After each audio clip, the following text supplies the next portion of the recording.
Government exams కోసం తక్కువ ఖర్చులోనే maths, aptitude, reasoning వంటి కోర్సులు నేర్చుకోవడానికి ఇప్పుడే కాల్ చేయండి. Square root of, how to find the square root of non-perfect square. ఇది మనం డిస్కస్ చేసిన last concept. How to find the square root of non perfect square.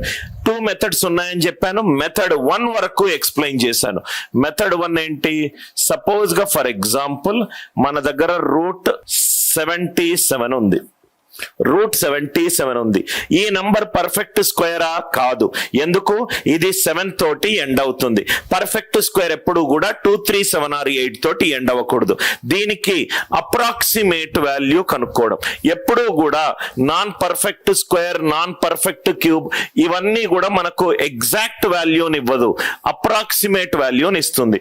Are most nearest వాల్యూని కనుక్కుంటాం. most nearest value, approximate value or most nearest value, approximate value or a most nearest value. మనకు square root of 77 రావాలి. Step number 1, 77 ఏ 2 square రూట్ల మధ్యలో ఉంది? 8 square is 64, 9 square is 81. ఇది 2 square root మధ్యలో ఉంది. Route 64, route 81.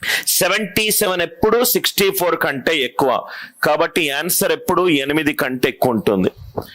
77, 69కి difference ఎంత? 13. 81, 64కి difference ఎంత? 17.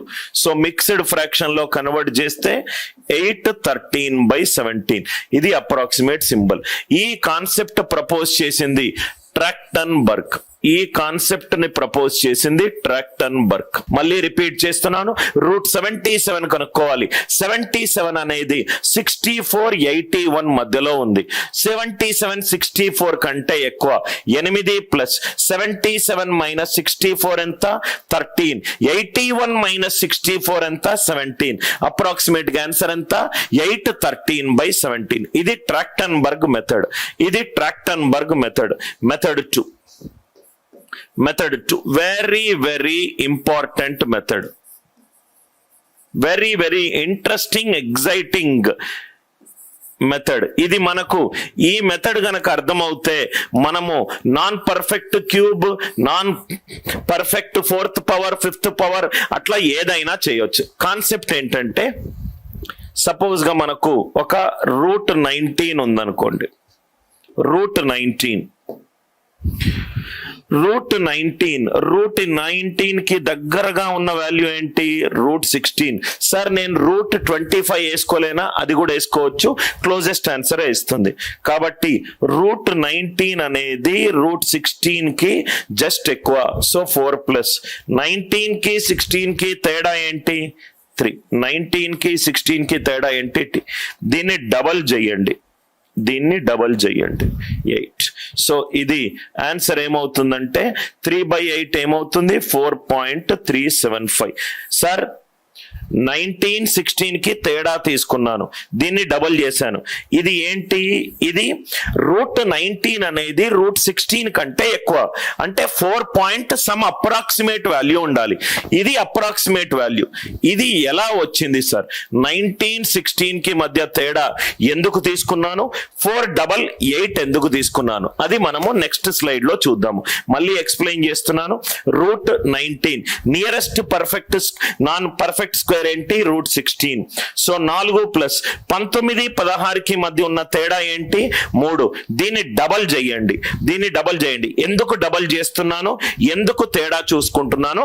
మనము నెక్స్ట్ స్లైడ్ లో ప్రూఫ్ తోటి చూద్దాం. నవ్వు ఇక్కడ చూడండి సార్. ఇక్కడ సపోజ్ గా ఇది గనక ఉంటే 19 ని నేను ఏ గనక అనుకుంటే రూట్ ఏ వాల్యూ ఫస్ట్ నాకు ఒక ఇంటీజర్ వచ్చింది. దాని తర్వాత 3/8 అనేది ఒక ఎస్టిమేట్ వాల్యూ వచ్చింది. I అనేది ఒక ఇంటీజర్, E అనేది ఒక ఎస్టిమేట్ వాల్యూ అనేది ఫ్రాక్షన్ లో ఉంది. ఆ ఎస్టిమేట్ వాల్యూ ఎందుకు 3/8 వచ్చిందో మనము నెక్స్ట్ స్లైడ్ లో చూద్దాం. రూట్ ఏ అనేది I+E.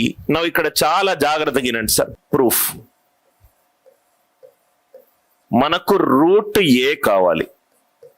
Route A is I plus E. I అంటే ఏంటి? ఇంటీజర్. ఈ అంటే ఏంటి? Estimate. I is an integer. I అనేది ఇంటీజర్, ఈ అనేది ఎస్టిమేట్. ఈ వాల్యూ ఏంటో తెలిస్తే మనకు వస్తుంది. Root A is I plus E. Square చేస్తే రెండు వైపులా I equivalent to E plus I plus E whole square. Squaring చేశాను, ఇటు పక్క స్క్వేరింగ్ చేశాను, ఇటు పక్క స్క్వేరింగ్ చేశాను. ఏ equivalent to i square plus 2 into i into ఈ plus E square plus E square. ఇక్కడ మీరు అబ్జర్వ్ చేస్తే ఈ అనేది ఏంటి సార్? ఫ్రాక్షన్ లో ఉంది. ఫ్రాక్షన్ ఆన్ స్క్వేర్ అంటే ఇంకా చిన్న వాల్యూ అవుతుంది. ఫ్రాక్షన్ ని స్క్వేర్ చేస్తే బాగా చిన్న వాల్యూ అవుతుంది. సో ఈ స్క్వేర్ అనేది చాలా చిన్న వాల్యూ కాబట్టి నేను approximated to i square plus 2i రాశాను. అంటే ఈ వాల్యూ ఏమవుతుంది ఇక్కడ? A minus i square by 2 into i. A minus i square by 2 into i. Most closest. అర్థమైందా సార్? నా ఇక్కడ మీకు ఆన్సర్ ఈజీగా వస్తుంది. ఈ వాల్యూ ఏంటి? నాకు రూట్ 19 కావాలి. సో ఏ వాల్యూ అనేది 19. ఏ వాల్యూ అనేది 19. నియరెస్ట్ వాల్యూ ఏం వేసుకున్నాను? 4 square divided by 2 into I. 19 minus 16 ఎంత? 3/8. 3/8 ఎందుకు వచ్చిందో ప్రూఫ్ మీకు ఐడియా క్లియర్ అయింది అనుకుంటా. ఒక square root of non perfect square వేసిన, ఒక cube root of non perfect cube చేసిన ఆన్సర్ లో నాకు ఇంటీజర్ ప్లస్ సమ్ ఫ్రాక్షన్ వస్తుంది. ఆ ఫ్రాక్షన్ వాల్యూని నేను ఎస్టిమేట్ ఈ అనే ఒక స్మాలర్ వాల్యూ అనుకున్నాను. రూట్ ఏ, క్యూబ్ రూట్ కూడా అంతే. ఏ equivalent to I plus E whole square. A equivalent to i square plus 2 into i into ఈ ప్లస్ ఈ స్క్వేర్. సార్ ఇది ఎందుకు తీసేశారంటే ఈ అనేది ఎస్టిమేట్, చాలా చిన్న వాల్యూ. ఆ చిన్న వాల్యూని స్క్వేర్ చేస్తే నాకు చాలా చిన్న వాల్యూ వస్తుంది. దీన్ని తీసేసి ఈక్వల్ టు బదులు అప్రాక్సిమేట్ పెట్టుకున్నాను. A is approximated to i square plus 2 into i into e. So is i square left hand side వస్తే a minus i square by 2 into i. A minus i square by 2 into a. ఇక్కడ మీకు చాలా మందికి doubt రావచ్చు, sir ఇది 3 ఎందుకు వచ్చింది? 19 minus 16 వేసాను. A minus i square. A minus i square. Are you all with me? 19 minus 16 is 3. Sir ఇక్కడ 8 ఎందుకు వచ్చింది? ఇక్కడ మనకు 2 ఇంటూ ఐ ఉంది. Proof clear? This concept has been very beautifully conceived and researched by Ramanujan, one of the finest Indian mathematician. ఇది how to find out the square root of a non-perfect square.